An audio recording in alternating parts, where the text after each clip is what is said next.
The first time I noticed it, I thought it was a trick of the light. I had just finished brushing my teeth when I looked up into the bathroom mirror and saw something off. The bathroom behind me looked the same cracked tile, same flickering bulb overhead, but the reflection of my face was pale, too pale, like the blood had drained from it. I turned around to check the light. Everything seemed normal, but when I looked back into the mirror, my reflection hadn't moved. It was still staring ahead, mouth slightly open, eyes wide and unblinking. I took a step closer. So did the reflection, just half a second later than me. My breath caught. I blinked once, hard, and suddenly everything was back to normal. My reflection mirrored me perfectly. I laughed it off, but it didn't feel funny. That was 3 days ago. Since then, I've noticed more things, subtle changes. The mirror version of my bedroom always looks a little darker than it should. The posters on my wall are slightly torn in the reflection, though perfectly fine in real life. My dog Toby never appears in the mirror, even when he's sitting right next to me, panting and wagging his tail. This morning, I ran a test. I placed a chair in front of the mirror and sat down.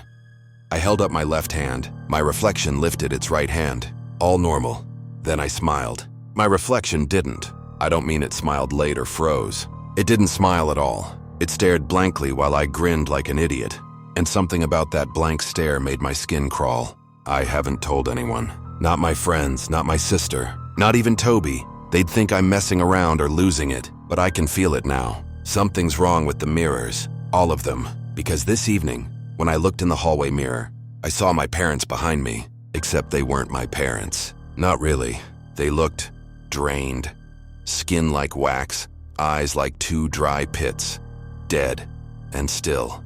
I turned to check, nothing, just an empty hallway. I looked back at the mirror and the figures were still there, staring at me, not moving, dead but standing. Everyone in the mirror is dead except me, or maybe not yet. That night, I covered all the mirrors in the house. Every one of them, the hallway mirror, the bathroom mirror, the one on the wardrobe door in my bedroom. I draped them with old blankets, towels, even a jacket. My heart beat like a drum the entire time, as if something was going to lunge out from behind the glass. The second I turned my back, Toby didn't seem to notice anything. He trotted behind me, wagging his tail, occasionally whining when I paused too long at a mirror, staring into it. I was waiting for something to move, for someone dead to appear again. They didn't. Still, the sense of being watched stayed. Even without the mirrors, I felt it. A pressure behind my eyes, a crawling cold at the base of my neck. At 2:17 a.m., I woke up gasping. Not from a dream. I didn't even feel like I had been asleep. Just blank. My room was completely dark, but I could see the faintest movement behind the fabric, draped over the mirror on my closet. It fluttered, as if someone behind it had exhaled. I sat up, throat dry. Toby growled softly from the foot of the bed, then stood, facing the mirror. Then he whimpered and ran out of the room. I didn't move. I couldn't. My arms were stiff, my chest tight. I tried to say something. Anything. But my voice caught in my throat. I was stuck staring at the slight ripple of the hanging blanket. It was still now. Dead still. I don't know how long I sat there, but eventually I forced myself to lie back down, pretending it was nothing, that I was imagining it. I kept my back to the mirror the whole night, waiting for the first sign of light through the window. When morning finally came, the world felt normal again. Sunlight, birds, cereal, the soft patting of Toby's paws on the kitchen floor. I almost laughed at myself. Almost, until I checked my phone. There was a photo in my gallery I didn't remember taking. It was dark, blurry, looked like it was taken from inside my closet, through the mirror, and I was asleep in bed, alone. But in the mirror behind me, someone was standing at the edge of the bed watching. I wanted to believe the photo was a glitch, some weird corrupted image or maybe a prank app I'd forgotten I downloaded. But deep down I knew better. I hadn't taken the photo, and I didn't recognize the figure in the mirror, but it recognized me. That day I didn't leave my room. I didn't eat. I didn't speak.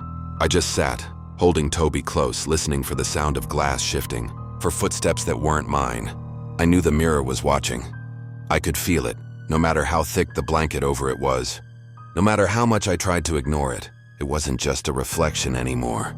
That night I made a decision. I was going to break every mirror in the house. Every one of them. If something lived on the other side, I'd trap it there, or at least stop it from seeing me.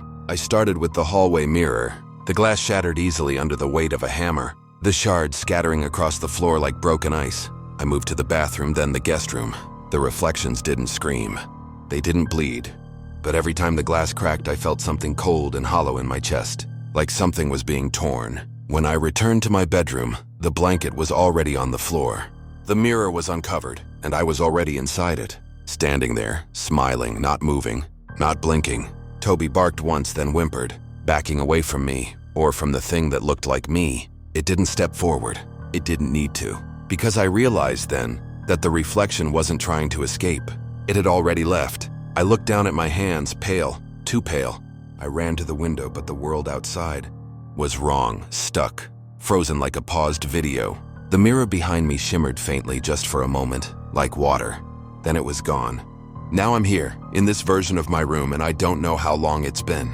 Time doesn't work the same here. I don't eat. I don't sleep. I just watch, through the glass. I see my face walking around out there, smiling my smile, petting Toby with my hands. But it's not me. I think I'm the last one. The last living person behind the mirror. Everyone else, they're dead. Everyone in the mirror is dead except me. For now.